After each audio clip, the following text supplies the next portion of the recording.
So as I understand it, you've now stepped down as CEO of Deciem. Everyone got fired multiple times, including myself. One of your big breakthrough moments was going viral. If we'd had a super experienced team, we'd just be doing what everyone else is doing. What change do you want to see in the workplace? So I actually think the working week needs to be completely reinvented. The 5-day, 8 hours a day, that was from the Henry Ford era. You equalised all the C-suite salaries.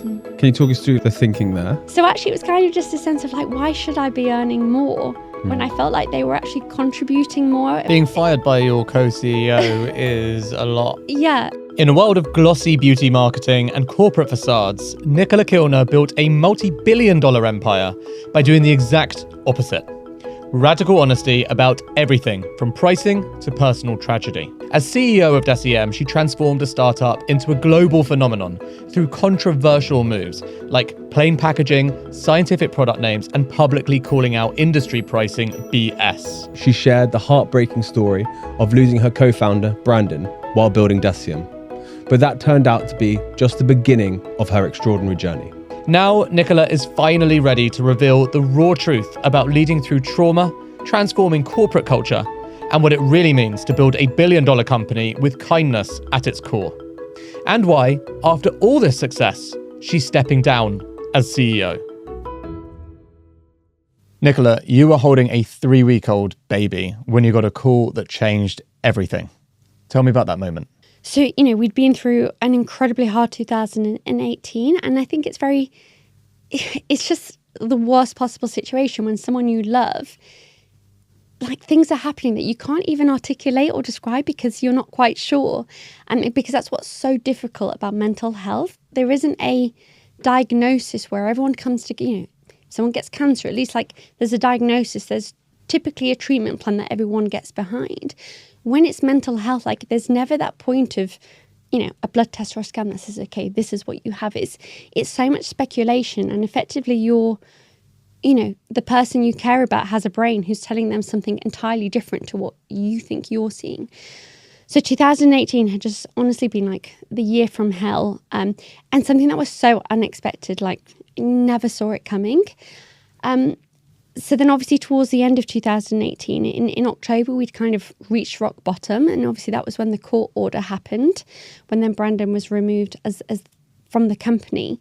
But when that happened, it was very much this is temporary. It was just a temporary order. And I think everyone still had this hope that, okay, they always say you have to reach rock bottom. So everyone was like, okay, maybe this is what he needs. And then once he gets better, he can come back into the company.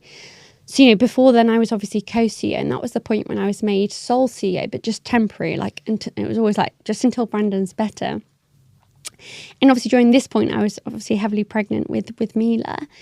So then Mila was born at the end of December 29th. And then, in January,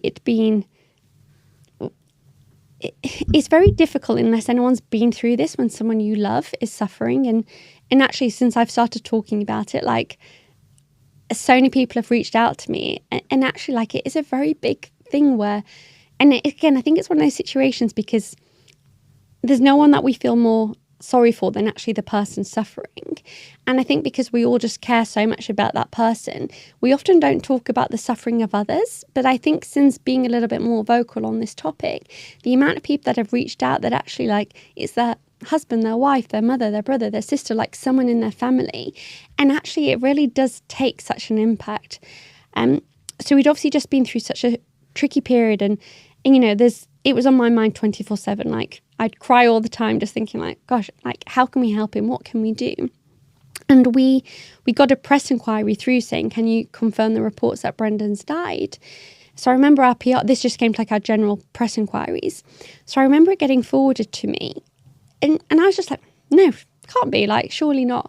But anyway, I sent it to Stephen, who's our COO, just saying look, this has just come through. I don't even know how to try and verify what they're saying. And I think for me, this was probably about lunchtime. So it was maybe 7 a.m.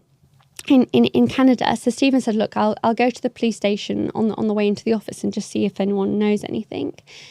And then this was obviously all on text. And then, maybe 30 minutes later, he rang me. And, as soon as you see someone ringing, when you have a text message relationship, I was no. I just knew. And I remember I just like had Mila on me, and I just remember crying, but actually just being in disbelief and shock, because it's kind of, even though you know it, we're all going to die one day, you still just never think it's going to happen. Well, it's also out of the blue. Yeah, but actually, I think more than even just processing it, I think I just went into what do we need to do, because I was so conscious that okay, if the press know about this, I'm like, does his partner, like, do his friends, do our team know about it? Like, this is going to leak very quickly, especially because it's already like within our team members who've seen this email. So I remember just grabbing my laptop, like writing the comms, like ringing SO Lauder, like telling them that what had happened. And you kind of just go into this, I don't know, like, it's so strange, like with even thinking you're thinking, somehow your brain just knows what to do. And like, I look back on the email I sent the team, like even the next day, I had no recollection of writing it. Yeah. You're kind of just in this got to get through it mode. And then, I mean, thankfully, I'd already got a passport for Mila, like, the day she was born. I think I was like registered, like get to the passport office, because we had to fly out to Toronto just a few days later for his service. And again, I think what was very unique about our situation, and ultimately part of what made Decium, when we talk about the family culture we had, like Brandon wasn't just a colleague or a founder, like he was a family to all of us. And like even in his passing, like when we saw his will, like every person he'd left anything to was Decium. Like that was his family. And I think, so often we hear this like family mentality at work, but like this was truly someone who like he'd employed his friends he'd made friends with people through work. So it's just very difficult when you lose someone. But then, I don't know, it's interesting how your body and brain just, without thinking, you just kind of act in the way that is needed for that moment. So most CEOs get such a long time in preparation, often to become CEO. And so what were the first key decisions that you actually had to make? So in October, the first kind of couple of things I did, which Decium wouldn't be here without making these. So two of the most like just people who've had the biggest impact on the company was Stephen Kaplan, our COO, and Nicola Kilner, Chief Brand Officer. And in the year of 2018, everyone got fired multiple times, including myself. And, it was part of just what we were going through. You'd get an email and then, maybe the next day it'd be forgotten. You'd be like, hang on, am I fired? Am I? Oh, wow. Yeah, being fired by your co-CEO is a lot. Yeah. I'd be pretty livid if Joel fired me. Well, in the first, like when things first happened, I was like, and I obviously had like a couple of months out of the company.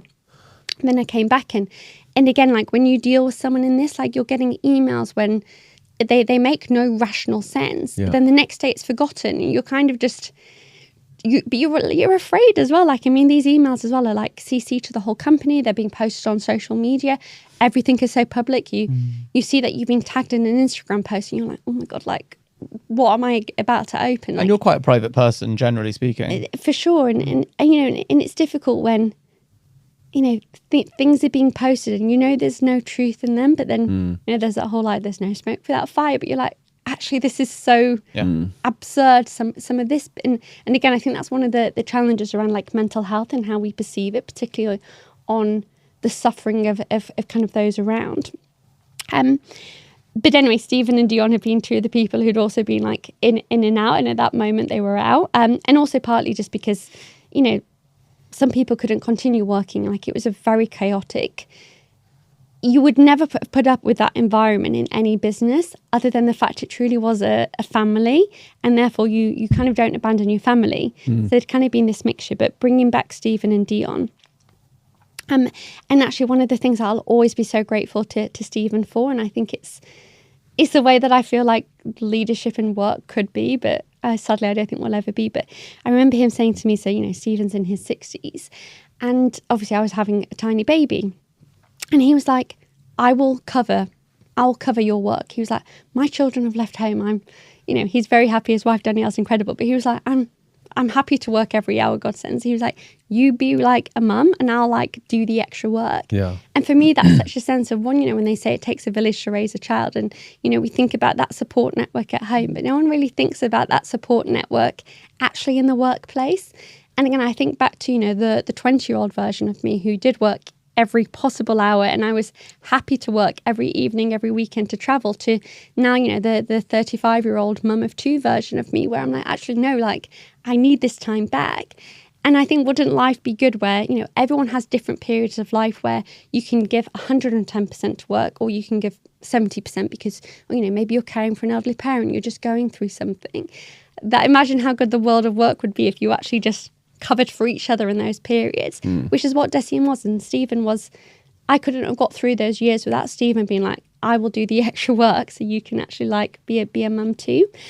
So bringing back Stephen and Dion, like, that was a key thing for the company, and they really made it what it is today. It's interesting though, because I think we often talk a lot about this whole, like you mentioned, business as a family metaphor, where actually it can be a very negative metaphor, because really it's a team. You know, there's a hilarious meme I saw recently, which is, you know, the Michael Scott from The Office with his boss, and being like, welcome to the family, and like me shaking the hands with all the other the 67 other families I've interviewed with this week. Yeah. is a good example of, I think, when that stuff is true, it's an amazing, unique example.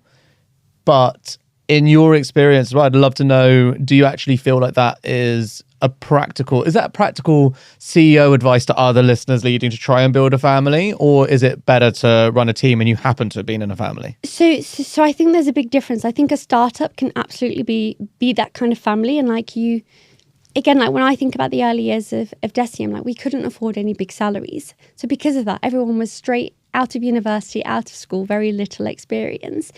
So I think naturally, you know, everyone was in their early 20s. So therefore we were traveling together, you know, like life was just so blended in one. And particularly because that was also Brandon, he'd be like, where should we go for dinner? Like, let's go to Niagara this weekend. You know, that was his kind of life that brought us all together. So I think, you know, there was kind of a unique situation of the humans that were together. Then I also think what we went through with Brandon, you know, they always say like trauma bonds you in a way that you can't even imagine in a way of life. So I feel like there was that true sense. But I am very conscious of Decium today. And, you know, I don't particularly use the, you know, in the early days, I'd be like, you know, hello, our Decium family. And I don't do that anymore because it's very different. We're 1,500 people. Like, people now come for a career, they're here for a job. And, you know, I still think we care and we have kindness, which obviously, you know, we can touch on. But yeah, I don't want anyone to feel like, oh, cringe. Like, I don't want to be, you know, you can't just, because you get a job, you're part of a family. Yeah. Like, it was something very unique to those early days, just the culture we were in. And so I think startup, it can work if you've got people that are really aligned and living and breathing it together. But I think as you get bigger, you can take values, but I don't think it's as much of a family. It's a double-edged sword as well. You know, I love my team at Heights, but I can't stand my family. So it'd be an insult to them. I bet so many people listening resonate with that. It's so true. Yeah. Honestly, my family's awful. My team's fantastic. If I start calling them a family, they know they fucked up. The challenge is, I think it can ultimately be weaponized, can't it? Like, Yes. the expectation is higher of the person because, like, we're a family and you should be, you know, in it. But I think there is a unique thing at the beginning of businesses where a group of often similar age people come together on a shared mission, and therefore they kind of all know that they're not getting the salaries, but there's a long-term vision, and so it does bind you more. Yeah. And so yeah, it's an interesting one as companies get bigger, how they weaponize family. But you said something interesting, which is that if the Decium CEO job role was posted now, you would be unqualified for the role, even though, you know, you led the company to a 1.7 billion exit. And so how do you square that? What do you view as the sort of traditional CEO? So I think that the biggest thing which is odd because I was very good at maths and I did maths at A-level, but I actually not that good at numbers. I think it's like, it just doesn't interest me. Better than Chris. You didn't even correct him when he undervalued your exit, which is, you know, over 2 billion. Is 5 billion Canadian dollars. I'm saying In the last round. Yeah. he's still. Well, we're having a lot of debate about this, but it's okay. It's all right. Right. If it makes you feel better, it was over 40 billion Vietnamese dong. Wow. Yeah. I did not know that. No. So you were saying? And you know, I think, for example, like, I couldn't go and be the CEO of any other company that had our revenue size and our employee size, because truly my skills are, and I feel like I've just kind of been winging it in many ways, but, you know, I'm just someone who is an internal optimist, someone who generally does care, and like, I know people say like, oh, kind, but I generally do think I'm a good people and just good person that cares about people and kind of doing the right thing. And I love Decium as if like it truly is my other child. And so I think those things are so unique that actually has made me be the CEO I am. And I think I've also been very quick to recognize where my strengths aren't. And again, like it's always a little bit difficult, I think, about imposter syndrome. And I think I'm actually just more of a realist of actually, all of like the other, so we have Prithvi, our chief scientific officer, Dion, chief brand officer, so many just incredible people. They are 10 times better at their pillar than I will ever be.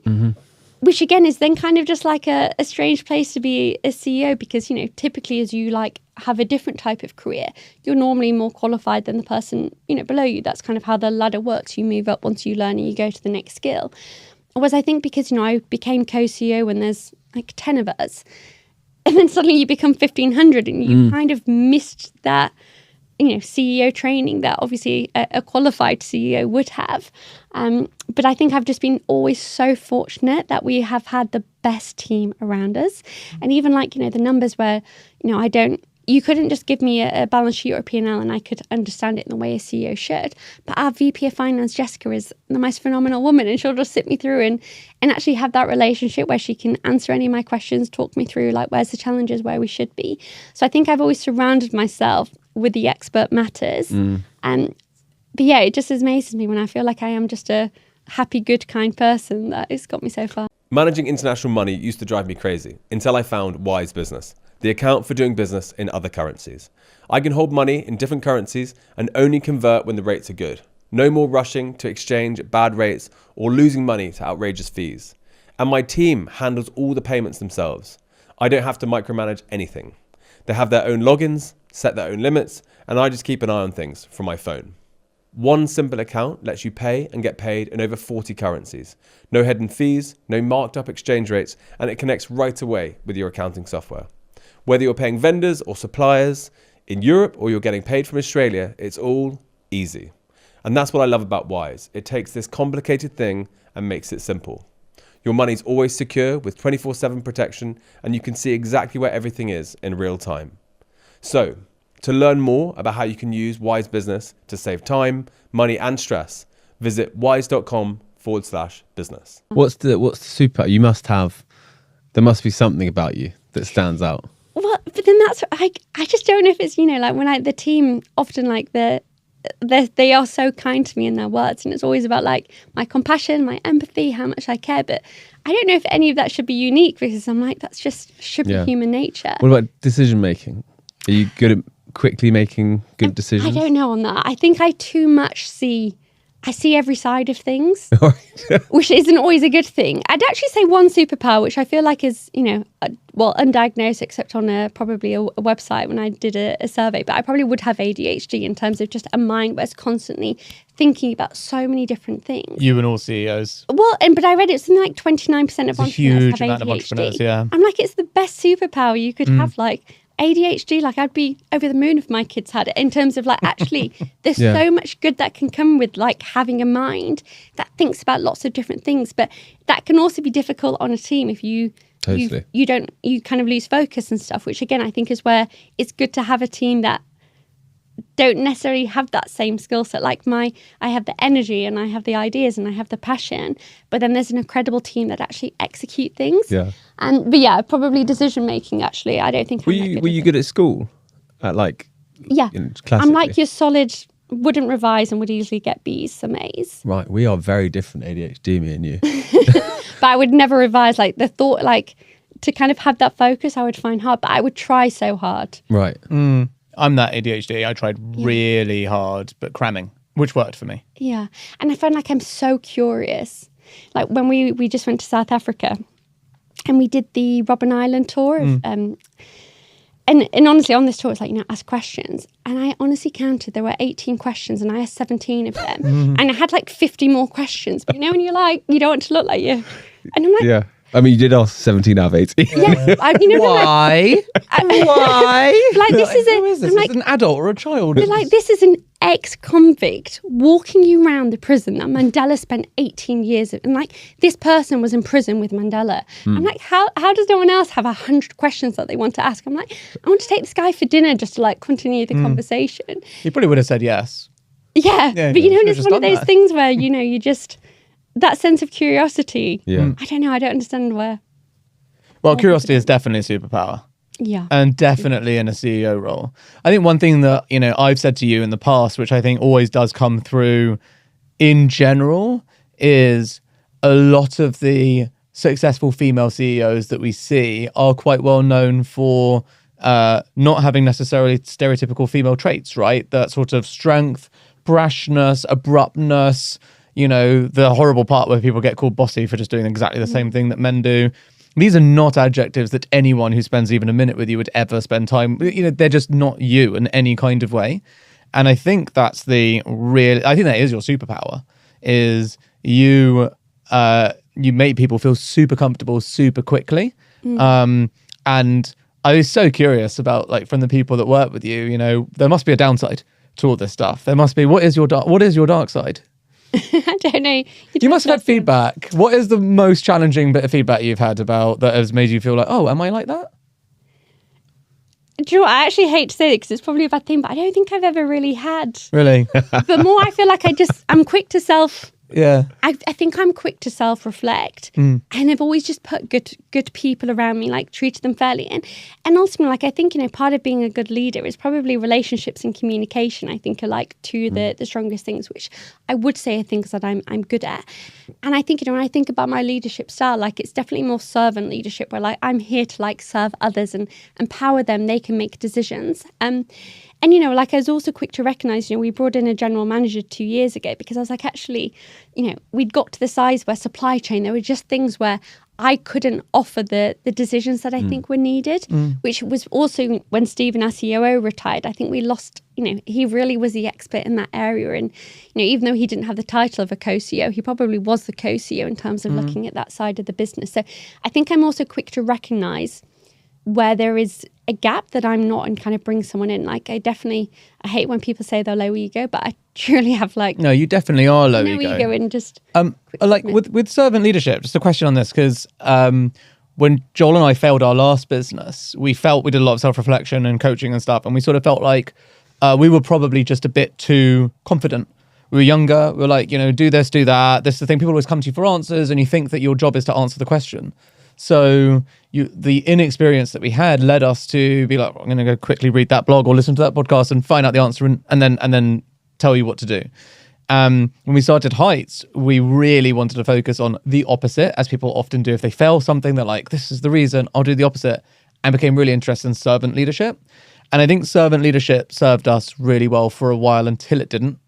And then we actually felt like, you know, we should be a bit more authoritative on a whole bunch of other areas. And I think, like, looking back so far, the reflection is it's probably very idealistic to imagine that you can just have one leadership style serve you through the different stages of the company, because they do require, you know, this whole, are you wartime or peacetime CEO and all of those things. So what's been your reflection on that? Have you always been able to survive with servant leadership, or have you had to have some harder, what's even tough Nicola look like? So I think of my style never has probably changed too much, but I do think I recognise why we need something else. So, for example, bringing a GM in, that was because actually our fill rates were terrible. Like, I think, you know, the commercial relationships, we needed organising. We were going from being a startup where actually, you know, it didn't matter so much where we were anniversarying year on year and kind of that side of it, to, you know, being now part of a public company and having budgets and targets, and if we don't meet those, then it's going to ultimately impact our people. And there was just a big change happening. And again, as you get bigger, there's more strategy, there's more process, there's more documents, and you love all that, right? Those are just things that have to come into play when you get to like 1,500 people. And again, that's just not my strength. Like, I'm actually not that organized, and, you know, again, that's not that easy for the team.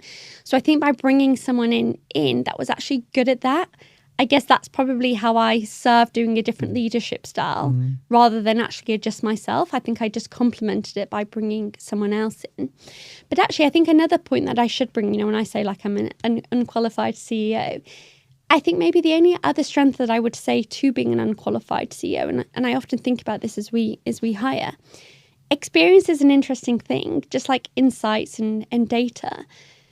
Because sometimes the more you know, the more it hurts you. And actually, naivety can be a really good thing. Because what you don't know, you kind of, I don't know, you're not conditioned to do things in a certain way. And we actually often have a saying about just using common sense, because it's amazing how much common sense is overlooked in the world of business and brands. And I think, had we, even in the beginning of Decium, if we'd had a super experienced team, we'd just be doing what everyone else is doing. That's true. And like whenever we get told, if we were ever encouraged to look at insights and data, I always say to the team, like, take this with a pinch of salt, because if you're looking at insights, you're looking at what everyone else is doing.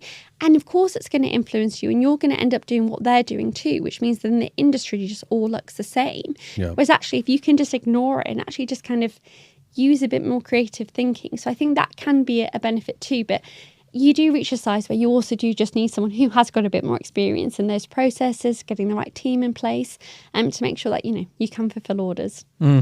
So you equalised all the C-suite salaries. Can you talk us through like the thinking there? So everyone only gets paid $5 million a year. Got it. I wish.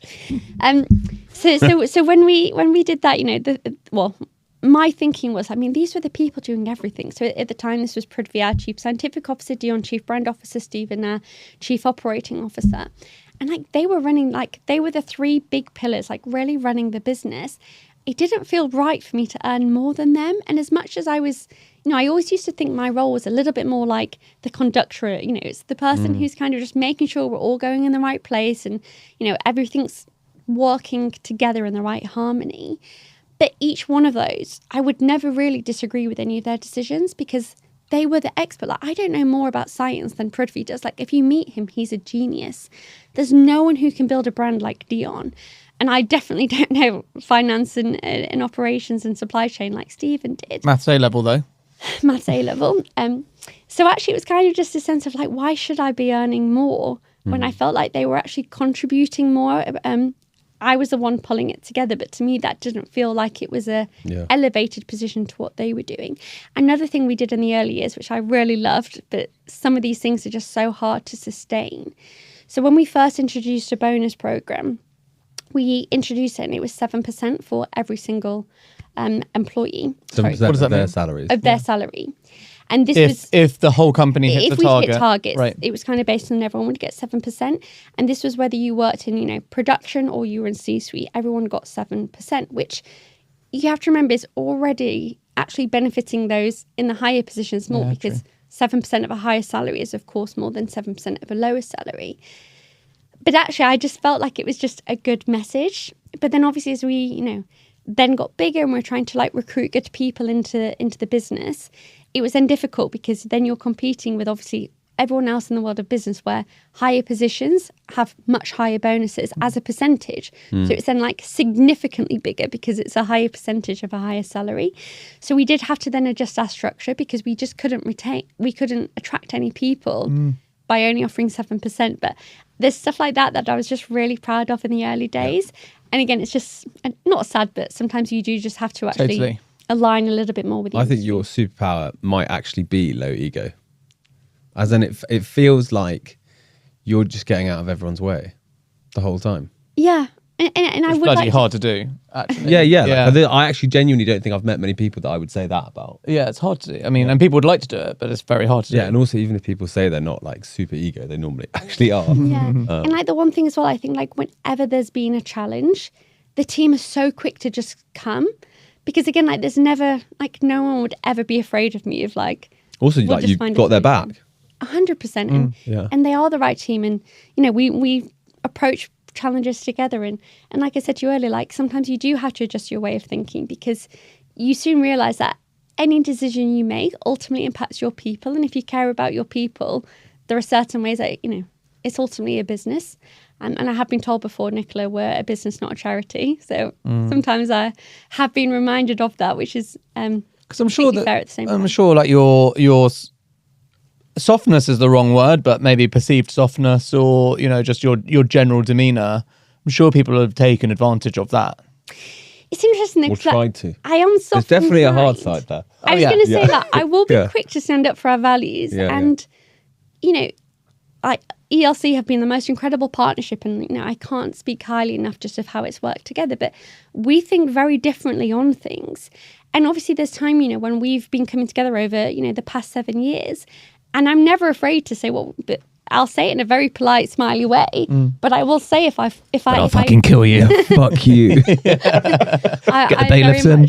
I very much disagree. No, honestly, I say this to my husband all the time. Like, I don't understand in politics. Like, if I wanted to work the hours, I would love to enter politics. Except I don't want to work that hard again. But I'm like, why doesn't a politician just say, like, I see your point. It's like, a real shame, there are benefits to that. But actually, I think this way is better. I'm like, the way that they come out and they just shit talk at each other. Yeah, I'm like, that's so alien to do that. So I feel like I'm always Most of them don't work in respectful. business, and most of them haven't had to manage people. Yeah, it's so true. They don't have the experience of going through it. Like, they don't know that, you don't just speak from authority day one. Totally. They're just like vultures with each Comes other. across so immature. Yeah. And like, most policies, like, of course you can see like the pros and cons of both ways. But I'm like, why don't they just acknowledge that more? So I do think I'm always happy to disagree with people. Not necessarily our team, because like I say, like everyone we've ever really hired in leadership, in the early years, actually, we probably did have a higher turnover because I think we did hire some people that weren't a culture fit. And I think that's very hard in a startup. But I'd say in later years, we've actually been much better at hiring. And we are so lucky that we've truly had the best team. And I think, again, it's understanding. So like if I think about TikTok, where we have the most incredible person, Alessia, although hopefully no one's going to go and steal her when I say What's her surname? But again, she's an example of someone where, TikTok, I don't think you can hire someone with decades of, you can't because it's not been around. But even if someone had decades of experience in different social media marketing, they would never be as good as actually the person who is living and breathing it. They're on every day.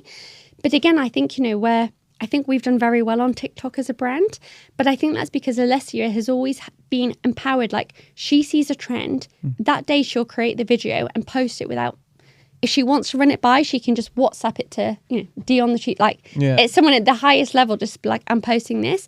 But most of the time she won't even check in because she's just empowered. Like, she knows a brand, she knows this. Whereas I think other brands would have they'll come up with 6 months most of content. brands don't work like that. It gets approved and it has all of this hierarchy. Like, you can't work like that in TikTok. And again, I think one of the challenges when we've had to adjust is going from being super agile and quick to suddenly actually you have 1,500 people and retailers all around the world. Like, you can't move as quick as we used to.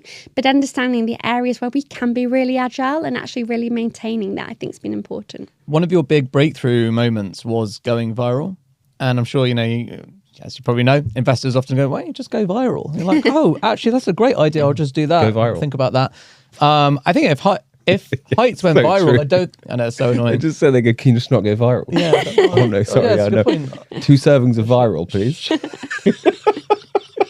I'm sat in those board meetings. And dessert. Yeah. I don't think it would be a good thing for Heights to go viral. I don't think we'd be able to handle it. But so what like is it as exciting and good as it sounds? Because in the moment, it's the best feeling. is it really? You're like, But how do you handle demand that you never planned for genuinely as a consumer brand? That's the thing. If you're not a digital product, like, I can't see how it's not the single most stressful fucking period of your life. sorry, I'm saying it's amazing. Our supply chain team are probably like the biggest headache in the world. Yeah, she's like, I saw an extra couple of zeros. It felt okay. But yeah, I think, look, when a product's gone viral, like, it's exciting. Like, that buzz of actually just... and again, you feel lucky because you feel like you're not even doing anything and you just have this orgy instead of creating the demand. And in the first few years of The Ordinary, I mean, we were probably viral for about 3 years and we were out of stock for 3 years, which created this frenzy because you could just never get stock of the products because as soon as we were making more, it was selling. We almost never knew where the level of demand was because each time we'd be like, okay, maybe let's add on 30%. We'd do that and we'd still be out of stock. Whereas obviously now, supply chain is in a much better position, but we still have products that go viral. And again, I think it's, something that businesses will have to adapt to. And again, I see both sides. So, we're obviously part of a different structure now where when you're part of a public company, everything's about you. Everyone's looking at year-on-year growth of that of that company, and ELC is obviously quite diversified with other brands. But if you have all brands that have these viral moments, then you'll have investors saying, well, why are you down year on year? And it's very hard when something's completely out of your control. And the only way I can think of trying to mitigate that is you almost need different brands in different categories. So if skincare's not having its moment, maybe you have a fragrance brand where actually people are obsessing over fragrance. So you can kind of win. But I feel like it is a bit of a game of, poker. You're just gambling a little bit and hoping because it's so out of control. And again, that's a very different to a world of brands where in the past, promote like everything could be more planned, but the consumer has more power than they ever have through social media, which is also why you see so many new brands starting. So I think it's great that actually the barriers of entry have certainly lowered, but it does make it much more difficult when you're planning. Want to know what kills big deals faster than anything? Security compliance. Honestly, it's a headache, and I don't know anyone who likes doing it. But there is a solution. One that makes security compliance easy. Vanta. Think of Vanta as your compliance wizard. They automate everything for SOC 2 and ISO 27001, turning complex security requirements into a simple, streamlined process.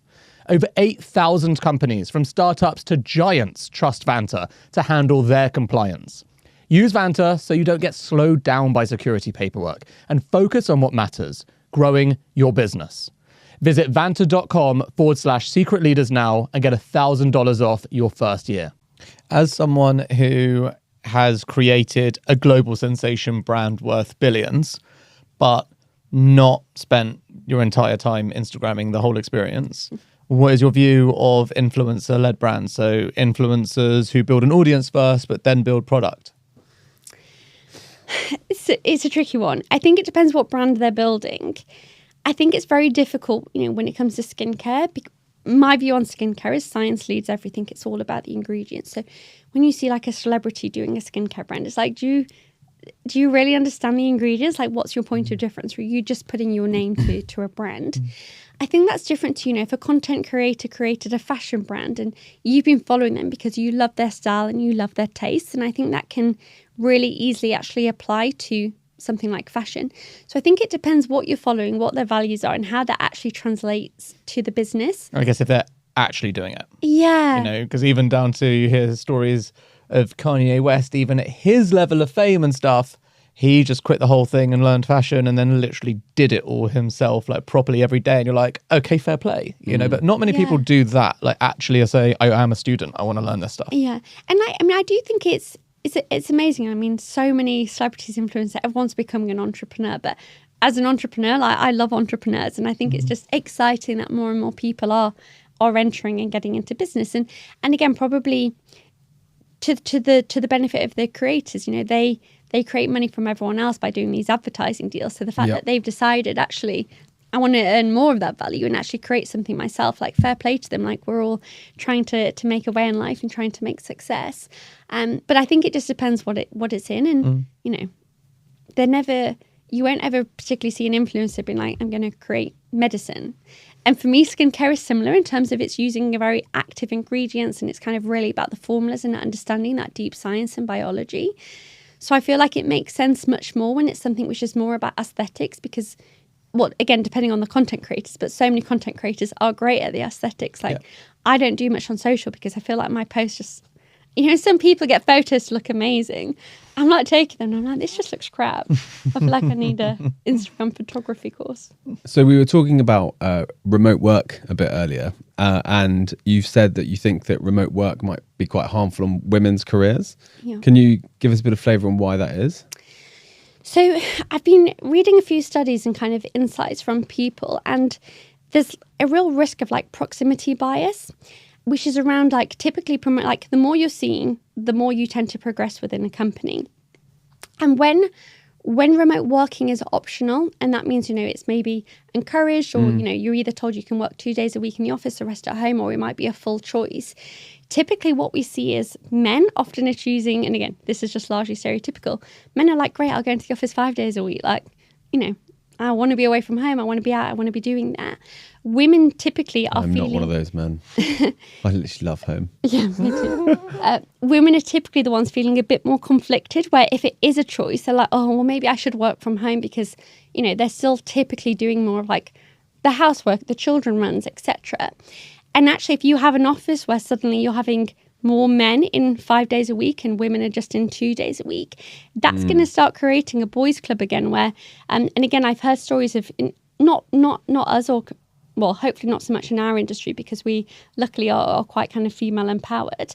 But, you know, I've heard stories about, it was a company in cars where apparently on Fridays it's a boys club in the office because it's just men in there. So that's actually a risk. You know, we've made so much progress, I think, with gender in the workplace that I feel like there's a balance on if a company is particularly more male dominated or if they're seeing that trend, then I think if they are doing a hybrid approach, it should almost be a forced. Everyone is in 3 days a week and everyone must work outside of the office for 2 days. Because again, I know when women are giving the choice, again, they're feeling guilty, like, you know, they have so much to do, again, typically speaking, not in every household. But for the women who are still taking that burden, they have this, should I be doing the extra hour a day of commute when I could be ordering school uniform? I could be doing this, I could be doing that. So I think it's something that businesses really do need to be conscious of. Yeah, it's interesting. And it is also very industry specific, right? Like, I think in my space, it's probably more female dominated. Yours must be female dominated. My last company was in fashion. That was insane. And we were the only men pretty much. You know, it's like, it's so interesting because I always hear these things, but I don't have the experience. I keep picking female dominated industries and then being like, where are all the men that are supposed to be in all of these offices? But I totally get it, right? There's probably not that many industries like that. It probably is beauty, fashion, you know, health. Yeah, those are definitely the industries. Luxury was very female. Yeah, luxury. But there's also probably an age thing as well. You know, probably largely women in their 30s when they're in that period of actually just raising a family and having so much on because, you know, we're and aging parents at the same time. Yeah, to careful. You know, when you're in your 20s, like we have so many young people, like, they love coming into the office because, you know, a lot of them are working from a room in a shared house. Like they would prefer to come and like building those relationships and stuff. And it's just fun as well. Like I in my 20s, I worked on Brick Lane from about 21 through like 27, 28. I look back at it as like the funnest time ever. Totally. I was best friends, and I still am best friends with my business partner of the time. And we went out with the team all the time. But then when you get a little bit older, one, you don't want to go out all the time. And two, you're sort of set in your life. You're like comfortable. Whereas all the youngsters in the company are what you were then. And so I'm always like, you know, they're going to want it more. Yeah. What change do you want to see in the workplace? What do you think we actually need to do to freshen it up? So I actually think the working week needs to be completely reinvented. Start on Sundays, exactly. Well, but like the 5 day, you know, 8 hours a day, like that was from the Henry Ford era, which actually at the time was, you know, a step forward because people were working 6 days a week for like 16 hours a day. So that was progress back then. But that was also based on typically a household where the woman stayed at home, the man went to work, and therefore the woman had, you know, the time to raise the children and do everything else. We're now in a world where, you know, typically like both two people in a household are working, and then we're expecting them to raise children, do just life admin, as well as have fun and everything else in their 2 days a week or, you know, 4 weeks, maybe a little bit more holiday a year. I think the balance is completely off. And my hope for the world would be, I feel like with AI coming, like if we can actually increase people's efficiencies, this probably won't happen, but how amazing if that time was actually given back to people to actually have more balance. But I'm sure it'll just probably go into... Do you see that really funny like meme where someone was like, I don't want AI to take over my like really creative writing and fun. Like I want it to do my house chores. You know, like I want to do the fun bits and I want the AI to do the boring bits. And it is so true. I want AI to do my bloody laundry, not write faster emails for me. That's why we need Elon's robots. Yeah. True. You know, get some of those in. So you think 4-day work week is the one? I think more flexibility generally. And I think one of the things that What do your overlords at ELC think about your radical changes? How's that going down? Again, it's a challenge. Like there's a lot of people, and you know, when you think a lot around fairness as well, it's easier, I think, to consider this from an office perspective and find ways, you know, I'm sure there's always some inefficiencies in meetings and things you can do to take the time.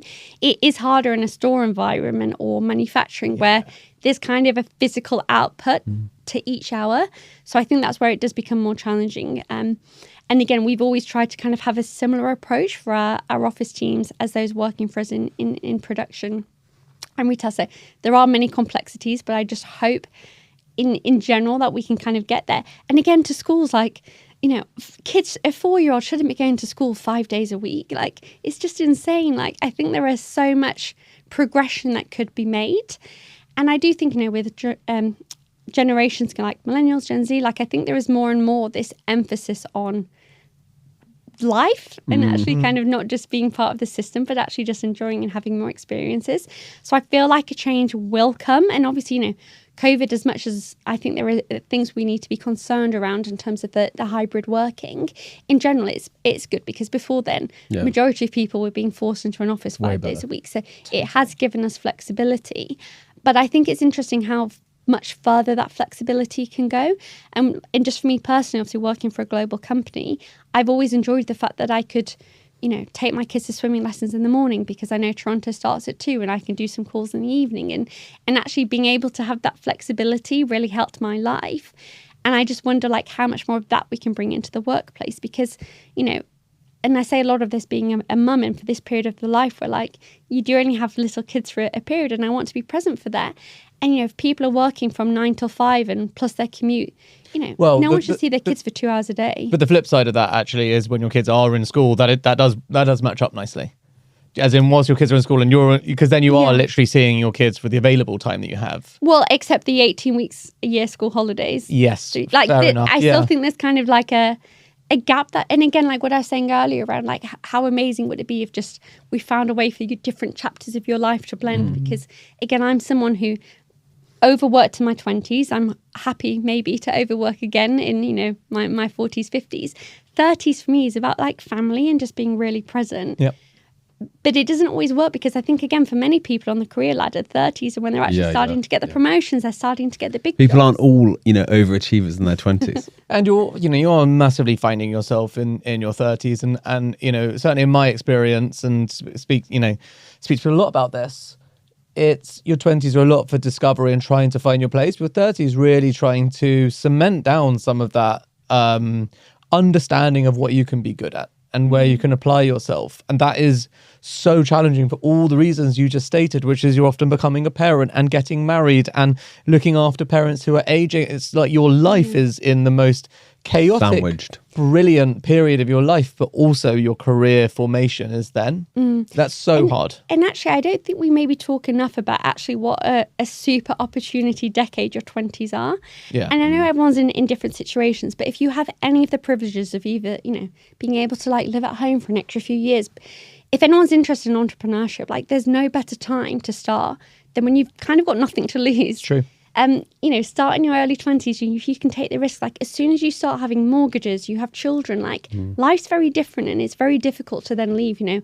If you've worked your way up in a career and you've got a good paid job, like that's a difficult decision to make. You're a very rare one-hit wonder, though, as in it's very rare for someone to start a company in their 20s and it to go on to have so much success. Like I started multiple companies, Still, some went well, some failed, but same lesson, which is good it was that you valuable. failed. Totally. Yeah. I think the thing people always say, I started my first business very young, like 15, and I failed loads.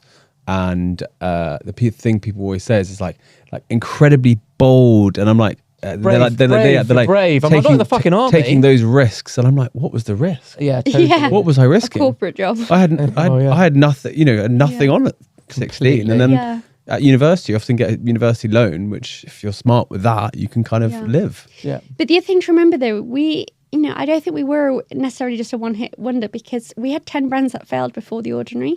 The Ordinary was the 11th brand we launched.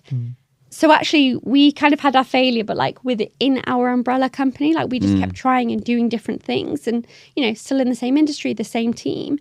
But we definitely, you know, it wasn't like we just came up with The Ordinary. We started in 2013 and The Ordinary launched at the end of 2016. So we had 3.5 years of trying and I know I don't want to say they all failed, but nothing to what The Ordinary was. Yeah, not failed, but certainly not success. Like most of them aren't around today. Yeah. Fair play. Yeah. So your lesson for people in their 20s is start now. I do think it's the best decade to start something. There is an alternative view to that, though, which is that it is all-consuming entrepreneurship, and your 20s is also an unbelievably fun time to just enjoy your life. So I'm always torn between these two messages, to be honest, because I had such an awesome time in my 20s. I didn't really start properly, I don't think, until I was 26. So, you know, there is... Start entrepreneuring? I think so, yeah, roughly. I mean, I did a couple of things that I wouldn't really call, you know, they were dabbling more than thing. And you know, I've got people that I meet who are so unbelievably impressive at 22, 23, but they're really just not going out. You know, they're doing all the sacrifices that you end up having to do. Yeah. So you're I always basically, reckon she was balanced. you're always going to pick, you're always going to sacrifice. So the question is, when do you sacrifice? What's the right and sacrifice? I would say in my 20s, I sacrificed a lot in terms of missing nights out. Like, you know, and I remember like going from like a girls' hendy, but flying late because we'd had a New York meeting. And, you know, I feel like I made many more sacrifices in my 20s than probably a lot of my friends and peers did. Definitely. And now I sit here at 35 being like, Yeah, you can do whatever you want. I'm very fortunate that I have freedom now for the rest of my life to travel. Like, and I think that's something I always strive for, like that feeling of just no one being in control. Like, and it's really like, you know, you think about what motivates you. And I always just remember like, and like I grew up in a middle class, you know, like my mum stayed at home. My dad worked, but we definitely didn't have excess money. Like that was, my mum staying at home was like a sacrifice that the family made. But I always remember like when we'd go out for dinner, like I love desserts. And my parents would never say I couldn't have one, but I would never order one because I just felt like I didn't want to like make them spend that extra money. Yeah. And I remember like getting a letter for the ski trip from school, which I'd have loved to go on. I didn't even show my parents the letter because I just had this feeling of like, it was a lot of money and I didn't want them to feel like that they would have to pay that for me. So I always knew that I wanted freedom, but I was like, I never want to rely on husband for, you know, I don't want to rely on anyone else to ever have a control on a decision. Like if I want to buy something, if I want to go on holiday, like it's my decision and I never want to ask anyone for permission. Yeah, which is incredibly so empowering. funny that at that, I mean, yeah, your superpower is clearly somewhere between like low EQ, high empathy, like high consideration, curiosity, somewhere there. Because like for a kid to worry about the ski trip for their parents is amazing. Yeah, I was cheeky enough. I'd have just gone and asked my rich friend's parents. So as I understand it, you've now stepped down as CEO of Decium. Can you talk us through that decision? Yeah. I think it was something that's been on my mind for a while.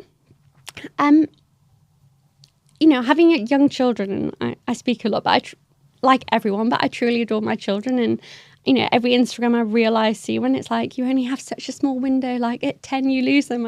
I just cry and I'm like... They hit hard, don't they, those ones? They do. Yeah. Like I'm always sending them to my husband, like, see this. But I think I'm just so aware of like this time in my personal life. And again, like there is maybe an acknowledgement of, you know, what we've built at Decium has been like phenomenal. And of course, like I've been fortunate enough to, you know, create certain wealth for myself, which means like I can have some freedom now to just make decisions based on kind of personal desire. And I think as well a feeling of, you know, at some point there's always a time when you're kind of ready for a change and to just, you know, I don't want to say step back and take it easy, but certainly, you know, being a CEO is difficult. It's time consuming and even just that responsibility pressure you feel 24/7. It just felt like the natural time for a change. And I think, you know, we brought in Jesper, who's our general manager 2 years ago, who's just been a fantastic addition to the team. And now just feeling like actually there's a leadership team that I think can really run the day-to-day in a way much better than I can actually, because again, we are much bigger now. The size of it, the scale of it and everything else. And then actually, like when I think about, you know, the strengths that I do think in terms of actually just being there for our people, our kindness, like I love sharing our story and telling everyone what an amazing brand we've built. That stuff I think can be much more actually related to just being the co-founder title. So I'd been like back and forth a lot, you know, you have like, is it time to walk away? And then that just would make me cry every time like I even considered this. And, you know, I'd have conversations even with the Elsie, you know, I honestly would be in floods of tears because I was like, I don't know what to do, but I just know it needs to be a change. And I'm just so grateful, you know, Stéphane de la Favre, he's obviously their new CEO, but he's been our long-term partner. And, you know, we've reported into him ever since the majority acquisition happened. He honestly is the most incredible person in the world and just feel like incredibly blessed for his support. And actually the way they were like, look, we can just find a way to make it work. They were like, just tell us, like, what do you enjoy doing? What do you want to keep? What do you want to get rid of? And what do you enjoy doing? What do you want to keep? What do you want to get rid of? So I love our people. Like, I don't want to lose like the people, the connection, just like, you know, every day someone emails me, like, you know, a store, just like at any level of the company. And I love those interactions and the fact that they feel like I am accessible and, you know, if there's challenges, we can find a solution together. And actually, sorry, maybe we'll do a section on belonging just because I feel like I have a lot to say about that being our North Star. But I think that sense of just being good and creating this kind of sense of belonging for the team is something I'm passionate about. sharing like the story of the brands. You know, when we do market launches, actually just going there to hopefully make people see like, this is what we're trying to achieve. This is why we do things the way we do. This is what we believe in. And then, you know, being involved a little bit more in like just the values and kind of that long-term vision of just making sure we are staying on track as we do get bigger and there's pitfalls we can fall into. And I think that's actually easier when you're a little bit more removed. Like when you're in that day-to-day firefighting, you sometimes don't see that bigger picture in the same way. So the stuff I hate is all just process, you know. I like being with people, but there are many meetings that I feel like I just don't add value to. All the CEO stuff. Basically all the CEO stuff. So this was basically just the perfect thing for me, for the company, I think for everyone, when actually like step down from being CEO and actually just retain the co-founder and everything that comes with that. What does belonging mean? So belonging is something that is our North Star in terms of like what we want our people to feel. And I think this was something that was really like when I think a lot about what we went through with Brandon, it makes me just so sad that I feel like he felt he didn't belong in this world because there was only so much that I learned afterwards, after the past, about his sexuality, his family, just stuff that he'd obviously felt he'd had to hide from everyone. And, you know, I'm very lucky, like I'm very boring in many ways, but, you know, I maybe don't understand how I would have felt if I had to tell my parents I was, you know, gay or something. Like I've never really had to, I guess. Outsider. But I feel like the fact that it breaks my heart that someone would feel like they can't just be themselves and like know that they would be loved for that. And it's interesting because when I look at Decium, you know, even from the beginning, I was probably the least diverse people. Like we were a very diverse team. And I actually think some of those early hires from Brandon was probably for their talent, but actually I think he always had this sense of like building this diverse family and making Decium a place where everyone could belong. And I think that's because that was something that he never felt he had in the world. And I think it's something that I'm so conscious of, you know, like when you hear those terrible jokes or comments or just like the things that you might not even realize are having an impact on someone feeling like they can't show up and be who they are that day. We have an amazing Sarah who leads all of our diversity, equity, inclusion, and she really drives our mission of belonging and actually creating a team that celebrates diversity, but truly just whoever you want to show up and be that day at Deciem, you will be loved and heard and supported for being you. And we, you know, one of my favorite things about Deciem is we have all of these different Google chats where we have, you know, everything from like the pets of Deciem, which honestly, if I show you the pets of Deciem chat, it's constant of like people's dogs and just, and like the love. And you're on all these chats. Yeah. You know, and sometimes I come on and I'm like, gosh, there's a lot of alerts, but we have like one for parents, like one for like just different groups so that everyone can find their community. Because again, I think, you know, we're a global company, but obviously, you know, COVID has had a whole impact on the workplace. And probably one of those is you miss the kind of coffee chats where you're actually just chatting about life. And, you know, I'm a big believer that most people who I have actually a close working relationship with, you know, if I look at WhatsApps, it's equal amount of how are the kids or this, you know, personal, did you see this, as what are we doing on here? Like, what do you think on this? Because like just being human, I think is so underrated. And I think is actually, for those that want it, like I think it can be such an important part of the workplace. But yeah, I think do a lot around belonging, because I think if someone feels like they don't belong, that has such an impact on their mental health. And I think with Brandon, you know, we didn't see it for years until it exploded. Yeah. And then just had the most devastating ending. So I'm always just conscious around like how, you know, we start at Deciem, but hopefully the world will become better at just creating this environment of belonging. Now you're no longer the CEO. What is an uncomfortable truth you can finally reveal about leadership where you're like, this is what I really think? How much actually hard work it is and long work. And again, I think it's interesting because, you know, I think to be a good CEO, like you are doing 60 hours a week. Because, I mean, I look at the CEOs I see around and like the travel, because again, to be a good CEO, you want to connect with your people. And if you're a global business, that means you're going to see the teams in Australia, in Korea, in Europe, and in North America. So you have to factor all of that travel in. The fact that there are just so many things you need to be involved in. You know, I don't think many CEOs are probably working less than and actually working as in travel or working 60 hours a week, which definitely. I don't want to do that anymore. Like it's just a long commitment. And I think it's going to be interesting when we see CEOs coming more from like millennials, Gen Z, when everyone now is prioritizing life. Like, is there going to be more part-time CEOs? Is there going to be job sharing CEOs? Which I actually think I would love to job share. Like, I think it's so interesting to like bring someone else. And it's, you know, as much as you can do that with co-CEOs and stuff, actually being like 2.5 days, you know, like really sharing the workload. Because then you're actually getting another person's ideas, passion, but it's just like, how many of the top companies have job sharing CEOs? And again, like we think about women getting those top jobs, and you know, everyone makes their own choice, but we know a lot of women do want to choose to have more time with their family and be present. So the more job sharing or part-time CEOs, the more we'll actually allow access, I think, for females to get those top jobs. Which if you're interested, I'm happy to job share with you. I've got 2.5 days, no problem. Come on in. I'm honestly happy to share with anyone at this point, you know. Any listeners want to jump in 2.5 days? So after like the most incredible career thus far, like what is next for you? It's interesting, and I'm not quite sure yet, because what I'm going to say definitely conflicts with my ADHD. But again, I saw something on Instagram the other day, which always impacts me. And it was saying about people grow up and they see successful women and productive women. And they're like, but they've never seen a relaxed woman. And they were like, they see all these relaxed men, like playing golf, just like living their life. So then I was like, I want to be a relaxed woman. I love that. I know. No, I don't know if I'll achieve it, because I'm also like, I want to write a book and I want to do this and I want to do that. So maybe the ADHD will take over.